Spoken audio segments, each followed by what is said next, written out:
Hello everyone, welcome to beyond classes. तो ये last video है हमारी top 100 questions with explanation accountancy और बुक कीपिंग वाली सीरीज में। इस सीरीज के बाद हम इकोनॉमिक्स की सीरीज स्टार्ट करेंगे। इस वीडियो में हम देखेंगे लास्ट के 91 से लेके 100th क्वेश्चन, और हर एक क्वेश्चन की मैंने इनमें एक्सप्लेनेशन दी है। आप पूरे 10 वीडियो देख सकते हो, पर वीडियो 10 क्वेश्चन है और हर क्वेश्चन की अच्छी तरह एक्सप्लेनेशन दी गई है। तो आज का हम पहला क्वेश्चन देखते हैं। Which of the following statements about depreciation is correct? इनमें से डेप्रिसिएशन के बारे में कौन सी स्टेटमेंट सही है? पहला है option depreciation is a permanent decrease in value of asset. दूसरी है it is an non cash expense. तीसरी है it is charged on fixed asset only. और उसके बाद है ऑल ऑफ दी अबोव। तो इसका आंसर मैं पहले बताता हूं एक्सप्लेनेशन देने से पहले कि इसका आंसर है D, all of the above. अब हम देखते हैं डेप्रिसिएशन क्या होता है। जैसा यहां पे पहली जो स्टेटमेंट है वो लिखी हुई है कि depreciation is permanent decrease in value of asset. जो भी आप कोई एसेट खरीदते हो उसकी वैल्यू कम होती रहती है हर साल, ठीक है। जैसे आपने मोबाइल खरीदा, मोबाइल आपने इस साल खरीदा 20,000 का, लेकिन अगले साल उसकी वैल्यू 20,000 नहीं होगी, उसकी वैल्यू ऑब्वियसली कम हुई होगी। तो ये जो वैल्यू कम होती है इसको बोलते हैं डेप्रिसिएशन। बिजनेस के लिए आपने मशीनरी खरीदी, आपने बिल्डिंग खरीदी, उन पे सारों पे डेप्रिसिएशन आ जाती है। मतलब हर साल वैल्यू का कम होना। परमानेंट डिक्रीज जो यहां पे लिखा हुआ है, परमानेंट डिक्रीज मतलब उस डिक्रीज को आप रिकवर किसी तरह नहीं कर सकते हो, ठीक है। उसको आप अपनी पोजीशन पे नहीं ला सकते हो। जैसे मोबाइल आपने खरीदा इस साल 20,000 का, दूसरे साल उसकी वैल्यू 10,000 रही होगी, तो आप उसकी वैल्यू 20,000 बराबर नहीं ला सकते, कुछ भी कर लीजिए आप। तो वो होता है परमानेंट डिक्रीज। मतलब जो डिक्रीज हुआ है उसकी वैल्यू में वो परमानेंटली हो गया है एसेट की वैल्यू में। वो किस वजह से होता है? वेयर एंड टियर की वजह से, वो यूजेज करने की वजह से, खराबी हो गई तो रिपेयर उसकी करने की वजह से, या एफ्लेक्शन ऑफ टाइम जिसको हम बोलते हैं कि टाइम गुजरने की वजह से भी वैल्यू में कमी आती है किसी चीज की, ठीक है। उसको बोलते हैं हम डेप्रिसिएशन, ओके। और ये डेप्रिसिएशन जो है ये सिर्फ फिक्स्ड एसेट्स पे लगती है। फिक्स्ड एसेट का मतलब है वो एसेट जो आपके बिजनेस में 1 साल से ज्यादा देर तक रहे, ठीक है। ये फिक्स्ड एसेट, करंट एसेट, ये मैंने सारा समझा दिया है इंपॉर्टेंट टर्म्स इन अकाउंटेंसी की वीडियो में, जिसका लिंक मैं ऊपर आई बटन में दे दूंगा। तो वहां पे आप ये देख सकते हैं फिक्स्ड एसेट क्या होता है, करंट एसेट क्या होता है, सारी एसेट्स की क्लासिफिकेशन और बाकी भी अकाउंटिंग जो टर्म्स हैं उनको मैंने वहां पे डिफाइन किया हुआ है। तो ये जो डेप्रिसिएशन है ये सिर्फ फिक्स्ड एसेट्स पे लगती है, करंट एसेट पे नहीं लगती है, ठीक है। और ये एक नॉन कैश एक्सपेंस है। नॉन कैश एक्सपेंस मतलब एक्सपेंस तो है ये, 10,000 की मशीनरी आपने खरीदी है बिजनेस के लिए, और अगले साल इस मशीनरी की वैल्यू रह गई कितनी? 9,000 फॉर एग्जांपल, क्योंकि 1,000 उसकी साल में वैल्यू कम हो गई वेयर एंड टियर की वजह से, यूजेज की वजह से, ठीक है, उसमें रिपेयर्स आए उसकी वजह से। तो ये जो 1,000 है ना, ये 1,000 जो है ये आपका खर्चा है ना। लेकिन इस खर्चे के लिए आप कोई पैसा नहीं दे रहे हो, क्योंकि आपने पैसा कब दिया था? आपने मशीन को खरीदने के टाइम 10,000 दे दिया था पैसा, ठीक है। लेकिन अब जब आपके पास है ये मशीनरी और उसकी वैल्यू कम हो रही है, तो ये आपके लिए एक खर्चे का इफेक्ट आता है। मतलब जो 1,000 वैल्यू उसमें कमी आई है तो खर्चा बन गया ना, लेकिन कैश इसमें कोई नहीं जा रहा है, क्योंकि कैश आपने पहले ही दे चुके हो। तो इस 1,000 को आप खर्चा मान के प्रॉफिट एंड लॉस में डेबिट साइड दिखा दोगे, ठीक है। तो ये है नॉन कैश एक्सपेंस। समझ आ गया डेप्रिसिएशन क्या होता है? तो इसका आंसर जो मैंने पहले ही बोला, ऑल ऑफ दी अबोव। दूसरा क्वेश्चन देखते हैं हम। Which of the following asset does not normally depreciate? कौन सा एसेट है इनमें से जिसमें नॉर्मली डेप्रिसिएशन नहीं आती है, उसकी वैल्यू कम नहीं होती है? पहला है मशीनरी, दूसरी है बिल्डिंग, तीसरा है फर्नीचर और चौथा ऑप्शन है लैंड। तो आप देखिए, मशीनरी अगर आप 1 साल खरीदते हो, उसको इस्तेमाल करोगे और अगले साल ऑब्वियसली उसकी जो वैल्यू थी वो कम हो गई है ना। दूसरा है बिल्डिंग, बिल्डिंग आप खरीदते हो या बनाते हो, लेकिन उसमें 1 साल के बाद, 2 साल के बाद वैल्यू में कमी आ जाती है, क्योंकि उस बिल्डिंग की जो असली शक्ल होती है, पुरानी शक्ल होती है, वैसी नहीं रहती है ना। कुछ रिपेयर्स भी कराने पड़ते हैं, कुछ टूट जाता है, तो उसकी वजह से वैल्यू उसकी कम हो जाती है। फर्नीचर के साथ भी वही हाल है कि आपने 1 साल खरीदा फर्नीचर, चेयर खरीदी, अगले साल उसकी वैसी शक्ल तो नहीं होगी, वैसी वैल्यू भी नहीं होगी, तो इसकी वैल्यू भी गिर जाएगी। बचा land.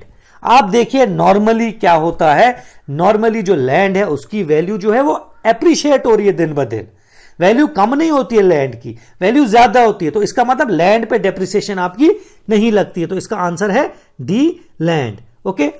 Next question, which of the following terms is used in place of depreciation in case of natural resources such as coal mine and oil wells? Option है इसके अमोर्टाइजेशन, ऑब्सोलिसेंस, डिप्लीशन और depreciation. पहले देखिए, आपके जो natural resources होते हैं जैसे कोल माइन है या ऑयल वेल है, ये कोई अगर बिजनेस ओन करता है तो ये उसके एसेट बन जाते हैं, है ना। और जब एसेट बन गए और ये फिक्स एसेट भी हैं तो इनमें भी डेप्रिसिएशन आती है, मतलब इनमें भी वैल्यू में कमी आती है। जैसे ऑयल वेल है आपका, ऑयल वेल में जितना ऑयल पड़ा हुआ है आप उसको थोड़ा थोड़ा निकाल रहे हो तो उसमें वैल्यू में कमी आ रही है ना, ऑयल वेल की जो पहले वैल्यू थी वो कम हो रही है ना, तो इसमें भी एक किस्म की डेप्रिसिएशन आ रही है। कोल माइन का भी यही हाल है, लेकिन इनके केस में जब हम डेप्रिसिएशन वर्ड जो है वो यूज नहीं करते हैं। जैसे नॉर्मली देखो, आपने देखा है कि नेचुरल रिसोर्सेज क्या हो जाते हैं, डिप्लीट हो जाते हैं। तो इसका मतलब जब नेचुरल रिसोर्सेज की डेप्रिसिएशन की हम बात करते हैं तो उनके केस में हम यूज करते हैं वर्ड डिप्लीशन। ओके, तो इसका आंसर है सी। एमोर्टाइजेशन जो होता है वो किस केस में आता है, वो आता है इनटेंजिबल एसेट के केस में। जैसे कॉपीराइट है आपका, जैसे पेटेंट है आपका, ओके, वहां पे भी हम डेप्रिसिएशन वर्ड यूज नहीं करते हैं, वहां पे बोलते हैं एमोर्टाइजेशन होती है इंटेंजिबल एसेट्स की, ठीक है। उसके बाद आया ऑब्सोलिसेंस। ऑब्सोलिसेंस जो है वो डेप्रिसिएशन का एक रीजन है, मतलब टेक्नोलॉजी जब नई आ जाती है तो पुरानी जो चीज होती है, पुरानी टेक्नोलॉजी वाली, उसकी वैल्यू कम हो जाती है, होती है ना। जब ऑब्वियसली जब नई टेक्नोलॉजी आएगी तो पुरानी टेक्नोलॉजी वालों की चीजें की वैल्यू कहां रहती है, तो वो होता है ऑब्सलीट हो जाना चीज का। ओके, चलिए नेक्स्ट क्वेश्चन देखते हैं हम। Under which of the following methods of depreciation the value of asset never reaches zero. कौन सा मेथड है जो हम इस्तेमाल करते हैं डेप्रिसिएशन को कैलकुलेट करने के लिए और उसमें एसेट की वैल्यू कभी जीरो पहुंचती नहीं है। तो ऑप्शन है इसका A straight line method, B written down value method, C sinking fund method and D revaluation method.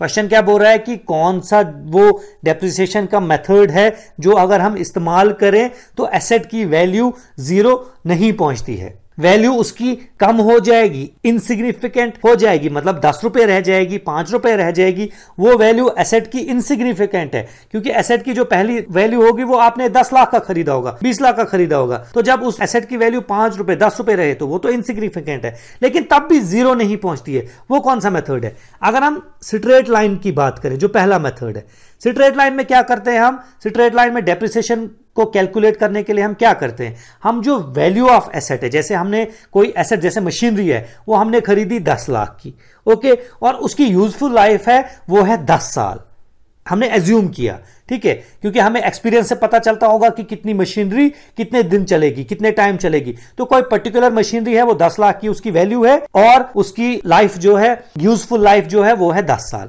तो उसकी डेप्रिसिएशन उसके साल में कितनी कमी आएगी उसकी वैल्यू में, उसको निकालने के लिए हम क्या करेंगे, वैल्यू जो है एसेट की जो 10 लाख थी डिवाइड बाय उसकी यूजफुल लाइफ वो कितनी है 10 साल, तो 10 लाख डिवाइड बाय 10 साल हो गया 1 लाख। मतलब इस एसेट में जो हमने मशीनरी की बात कर रहे थे उसमें 1 लाख वैल्यू हर साल एसेट की कम होती रहेगी। तो आप देखिए इस केस में क्या होगा कि 10वें साल एसेट की वैल्यू जो है वो जीरो हो जाएगी, है ना। हर साल 1-1 लाख कमी हो रही है। जैसे आज हमने खरीदा तो आज एसेट की वैल्यू है 10 लाख, अगले साल होगी 9 लाख, उसके बाद होगी, क्योंकि 1-1 लाख हर साल डेप्रिसिएशन आ रही है, वैल्यू में कमी आ रही है, तो अगले साल होगी 8 लाख, उसके बाद 7, 6, 5, 4, 3, 2, 1। जब 1 लाख पहुंचेंगे उसके बाद जब 1 लाख और डेप्रिसिएशन लगेगी तो 1 लाख माइनस 1 लाख हो गया जीरो। तो इस मेथड से एसेट की वैल्यू जीरो पहुंचती है। लेकिन रिटर्न डाउन वैल्यू मेथड जो है इसका आंसर बी है, रिटर्न डाउन वैल्यू मेथड। इसमें क्या करते हैं हम, इसमें डेप्रिसिएशन निकालते हैं परसेंटेज के हिसाब से, इसमें रेट ऑफ डेप्रिसिएशन होता है। जैसे हम इसी मशीनरी की एग्जांपल लेंगे 10 लाख की जिसकी वैल्यू है और एज्यूम करो कि 10% डेप्रिसिएशन लगती है इस पे, वो हमने कैलकुलेट किया होगा बहुत से तरीकों से, उधर जाने की जरूरत नहीं है हमें। आप देखो कि रेट ऑफ डेप्रिसिएशन यहां पे 10% है, तो पहले साल जो डेप्रिसिएशन लगेगी इस मशीनरी पे वो कितनी लगेगी, 10 लाख का 10% हो गया 1 लाख, ठीक है। मतलब अब अगले साल के लिए वैल्यू क्या रही एसेट की 9 लाख। अब 9 लाख पे भी 10% ही डेप्रिसिएशन लगेगी, तो 9 लाख का 10% कितना हुआ 90,000, तो एसेट की वैल्यू कितनी हो गई 8,10,000। ऐसे ही हम करते जाएंगे, लेकिन एसेट की वैल्यू कभी भी जीरो नहीं पहुंचेगी, क्योंकि हर एक वैल्यू का 10% कुछ ना कुछ हो जाएगा। अगर कभी एसेट की वैल्यू 1 रुपए भी पहुंचे तो उसका भी 10% है ना, 0.10, लेकिन जीरो तो नहीं ना पहुंच रहा तब भी। तो रिटर्न डाउन वैल्यू मेथड से एसेट की वैल्यू कभी भी जीरो नहीं पहुंचती है। ओके, अब हम नेक्स्ट क्वेश्चन देखते हैं। A bank reconciliation statement is prepared by, bank reconciliation statement जो हमने पीछे भी वीडियोस में देख लिया है, वो कौन बनाता है, बैंक बनाता है, कस्टमर बनाता है, क्रेडिटर बनाता है, या none of the above. Bank reconciliation statement में थोड़ा सा आइडिया देता हूं, ये एक बिजनेस बनाता है। क्यों? क्योंकि जब वो बिजनेस अपना पैसा बैंक में रखता है और अपने हिसाब से उसका बैंक बैलेंस अलग हो सकता है बैंक के हिसाब से। मतलब जो मेरे बुक्स में दिखा रहा है कि मेरा बैंक बैलेंस इतना है, वो जरूरी नहीं है कि बैंक में भी मेरा बैंक बैलेंस उतना ही हो। उसमें ज्यादती भी हो सकती है, कमी भी हो सकती है। देखो कैसे, फॉर एग्जाम्पल बैंक ने कोई चार्ज काट लिया, जैसे एटीएम का कोई चार्ज काट लिया, या मैंने बिजनेस के लिए पैसा एटीएम से विड्रॉ किया था, तो 5 ट्रांजैक्शन के बाद कटता है ना 20 रुपए प्लस जीएसटी। तो फॉर एग्जांपल मुझे उस चार्ज का पता ही नहीं लगा। आज तो चलो एसएमएस आते हैं, लेकिन पहले जमाने में एसएमएस भी नहीं होते थे। तो उस टाइम जब हमने वो 20 रुपए जो उन्होंने बैंक वालों ने काट लिए, उसका अभी हमें कुछ पता नहीं है। तो हमारा जो बैलेंस है वो क्या दिखा रहा है, वो फॉर एग्जाम्पल 10,000 दिखा रहा है। तो बैंक में जो बैलेंस है हमारा वो 10,000 माइनस 20 रुपए होगा ना, तो आया ना डिफरेंस। तो इसको देखने के लिए कि ये डिफरेंस क्यों आता है, इसके लिए हम बनाते हैं बैंक रिकंसिलिएशन स्टेटमेंट। इसकी और भी बहुत सी वजहें हैं। जैसे एक एग्जांपल और देता हूं, किसी जो हमारा डेटर है जिसने हमारे पैसे देने थे बिजनेस के, उसने डायरेक्ट हमारे बैंक अकाउंट में पैसा डाल दिया और अभी उसने हमें इन्फॉर्म नहीं किया है। तो हमारे बुक्स के हिसाब से अभी बैंक बैलेंस कुछ और होगा, और बैंक में उस डेटर ने पैसा डाला हुआ है हमारे अकाउंट में, तो उसमें ऑब्वियसली बैलेंस ज्यादा होगा ना, तो फिर भी डिफरेंस आ गया। तो इसको देखने के लिए डिफरेंस क्यों आ रहा है और उसको खत्म करने के लिए हम बनाते हैं बैंक रिकंसिलिएशन स्टेटमेंट। और ऑब्वियसली कौन बनाएगा, ये बनाएगा कस्टमर जिसका पैसा बैंक में है। ठीक है, तो वो कस्टमर एक बिजनेस भी हो सकता है या एक इंडिविजुअल भी हो सकता है। ओके, तो ये इसका आंसर क्या है, बी, कस्टमर। अब जाते हैं नेक्स्ट क्वेश्चन पे। Favourable balance in cash book is no balance, credit balance, debit balance, none of the above. ये भी बैंक रिकंसिलिएशन स्टेटमेंट से ही रिलेटेड है। उसमें हम फेवरेबल और नॉन फेवरेबल बैलेंस देखते हैं। तो फेवरेबल बैलेंस होता है जो हमारा पैसा है, जो हमें, जो मतलब एसेट है, लायबिलिटी नहीं है। तो जब भी हमारे बिजनेस में पैसा आता है, वो किसी भी तरीके से आए, तो वो हम कैश बुक में डेबिट करते हैं। ठीक है, तो जब पैसा आ रहा है हमारे पास, वो डेबिट हो रहा है। ठीक है, और जब पैसा जा रहा है तो वो क्रेडिट हो रहा है। तो अगर हमारे पास डेबिट साइड ज्यादा होगी, इसका मतलब ज्यादा पैसा आया है, और क्रेडिट साइड कम होगी, इसका मतलब पैसा जो गया है वो कम है। तो ऑब्वियसली डेबिट साइड अगर ज्यादा होगी तो उसको बोलते हैं हम डेबिट बैलेंस। ओके, तो डेबिट साइड ज्यादा होने का मतलब है हमारे पास कैश पड़ा हुआ है, फेवरेबल बैलेंस है हमारे पास। फेवरेबल क्या हुआ, जो हम, जिसको हम फेवर करते हैं, जो हमारे लिए अच्छी बात है। तो कैश बुक में डेबिट बैलेंस होने का मतलब है फेवरेबल बैलेंस। ओके, तो इसका मतलब है, आंसर है इसका सी, डेबिट बैलेंस। नेक्स्ट क्वेश्चन देखते हैं हम। विच of the following types of bank accounts carry minimum interest rate. इनमें से कौन सा बैंक अकाउंट जो है उसमें आपको कम से कम इंटरेस्ट रेट मिलता है। ऑप्शन है current account, savings account, fixed deposit account या ओवरड्राफ्ट। देखो, जो करंट अकाउंट होता है ना, वो खासकर कौन बनाते हैं, बिजनेसमैन। वो करंट अकाउंट इसलिए बनाते हैं कि ताकि वो, उनको ये लिमिट ना हो कि वो कितना पैसा विड्रॉ कर सके। सेविंग अकाउंट में क्या होता है, सेविंग अकाउंट में हम पैसा सेविंग की इंटेंशन से, बचाने की इंटेंशन से, सेव करने की इंटेंशन से डालते हैं। तो वहां पे बैंक्स क्या लगाते हैं, कैप लगाते हैं। मतलब एक दिन में आप, जैसे फॉर एग्जाम्पल 40,000 ही रुपए निकाल सकते हो, उससे ज्यादा नहीं निकाल सकते। लेकिन अगर बिजनेसमैन बनाएगा सेविंग्स अकाउंट, और बिजनेसमैन को जरूरत पड़ी 1 लाख का सामान खरीदने के लिए, लेकिन उसकी लिमिट है कि वो दिन में 40,000 निकाल सकता है, तो उसके लिए प्रॉब्लम हो जाएगी ना।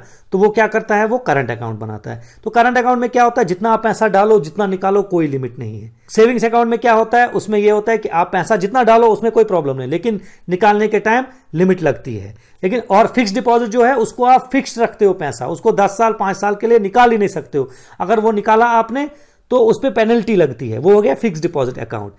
तो सबसे मिनिमम इंटरेस्ट रेट किस में होगा, वो ऑब्वियसली होगा करंट अकाउंट में। क्योंकि करंट अकाउंट में क्या है, करंट अकाउंट में बैंक वाले आपको कम इंटरेस्ट रेट देंगे। क्यों, क्योंकि उनको भरोसा ही नहीं है कब आप पैसा डाल रहे हो, कब निकाल रहे हो, है ना। सेविंग्स अकाउंट में उनको पता है कि कुछ देर तक कस्टमर का पैसा हमारे पास पड़ा हुआ है और हम इस पैसे को कहीं और इस्तेमाल कर सकते हैं, जैसे लोन देने के लिए।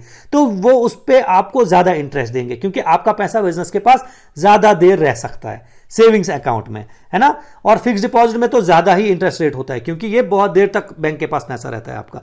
करंट अकाउंट का इनको भरोसा नहीं होता, तो कब सबसे कम इंटरेस्ट रेट किस पे होता है, करंट अकाउंट पे। ओके, ओवरड्राफ्ट क्या होता है, ओवरड्राफ्ट होता है एक किस्म का लोन, जो बिजनेसमैन होता है ना, फॉर एग्जांपल बिजनेसमैन को 10 लाख की जरूरत पड़ी और उसके करंट अकाउंट में 9 ही लाख रुपए हैं, तो करंट अकाउंट का बिजनेसमैन के लिए एक ये फायदा है कि वो 10 लाख बैंक से ले सकता है। उसके अकाउंट में कितना पड़ा हुआ, 9 लाख, लेकिन वो 10 लाख ले सकता है। 10 लाख कैसे, 9 लाख तो अपना, 1 लाख लोन की तरीके से, जिसको हम बोलते हैं ओवरड्राफ्ट। ये करंट अकाउंट पे मिलता है आपको ओवरड्राफ्ट, ये सेविंग पे नहीं मिलता, फिक्स डिपॉजिट अकाउंट पे नहीं मिलता। तो ये किस्म की लायबिलिटी है, तो अकाउंट है ही नहीं। तो आंसर क्या है इसका, a, current account. Okay, next question पे जाते हैं हम। A document drawn by a customer upon a specified banker to pay on demand a certain sum of money is called.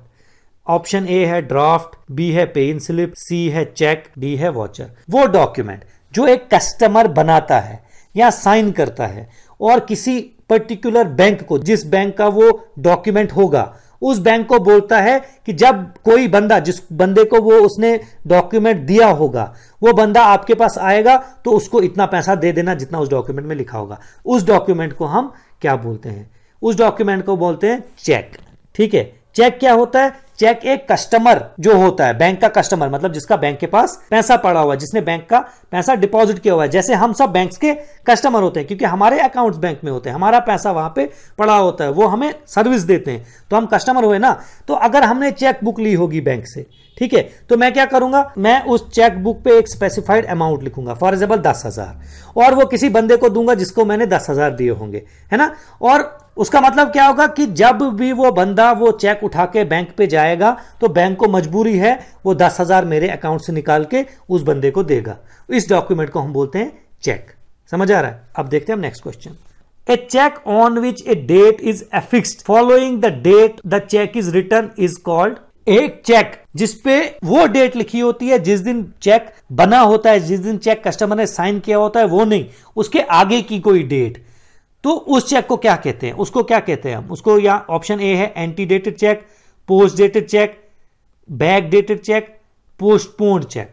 इसका आंसर है पोस्ट डेटेड चेक। ठीक है, post dated check का क्या मतलब है कि मतलब आज मैंने, अगर आज 1 जनवरी है फॉर एग्जांपल, और मैंने आज किसी बंदे को चेक दिया, लेकिन मैं चाहता हूं वो बंदा 29 जनवरी तक, 29 जनवरी तक वो पैसा ना निकाले, 29 जनवरी को या उसके बाद वो निकाल सकता है। तो मैं क्या करूंगा, मैं उसको चेक तो दूंगा आज ही, लेकिन उस पर डेट लिखूंगा कब की, 29 जनवरी की। तो इसको बोलेंगे हम पोस्ट डेटेड चेक। वो बंदा 29 जनवरी से पहले वो पैसा नहीं निकाल सकता, उसके बाद ही निकाल सकता है। एंटीडेटेड चेक क्या होता है, एंटीडेटेड चेक होता है जिसमें पहले की कोई डेट हो, जैसे 1 जनवरी 2020 को मैंने अगर चेक लिखा, लेकिन उसके पे मैंने अगर डेट लिखी 15 दिसंबर 2019 की, तो उसको बोलेंगे हम एंटीडेटेड चेक।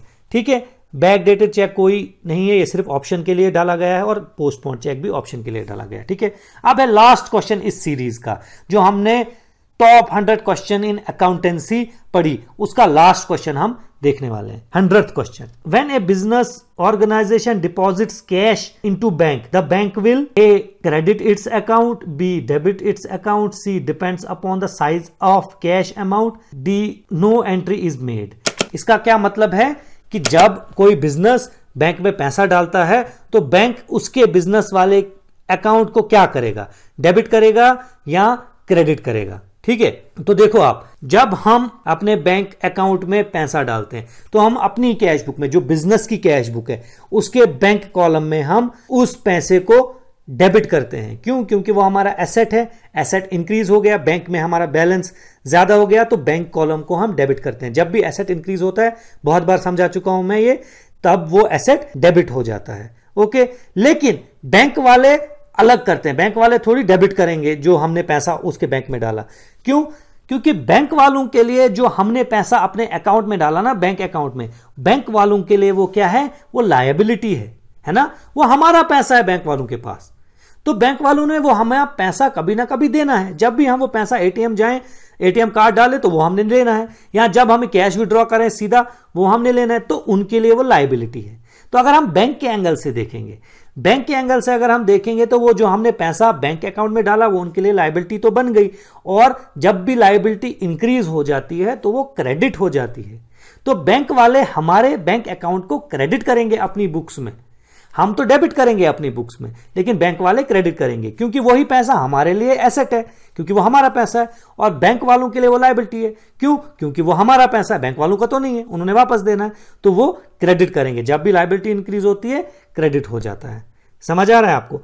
जैसे आपने देखा होगा कि जब हमारे बैंक अकाउंट में पैसा जाता है तो मैसेज आता है your account has been credited, तो वो हमारे पर्सपेक्टिव से थोड़ी आता है, वो बैंक के पर्सपेक्टिव से आता है। बैंक बोलता है कि हमने आपका अकाउंट क्रेडिट कर दिया है क्योंकि आपके अकाउंट में पैसा आया है। जैसे सैलरी आती है हमारे अकाउंट्स में, तो हमारा मैसेज आता है your account has been credited. समझ आ गया? तो ये थे 100 क्वेश्चन अकाउंटेंसी की सीरीज के। होपफुली आपको ये वीडियो सारी पसंद भी आई होंगी और यूजफुल भी लगी होंगी। इसके बाद हम, जैसे मैंने पहले भी कहा, कि इकोनॉमिक्स की सीरीज स्टार्ट करेंगे, तो उम्मीद है कि आप उसको भी अच्छी तरह ऐसे ही पसंद करोगे और देखोगे। प्लीज इस वीडियो को लाइक कीजिए, शेयर कीजिए और चैनल को भी सब्सक्राइब कीजिए। बहुत ज्यादा मेहनत लगती है इन वीडियोस को बनाने में। Thank you very much.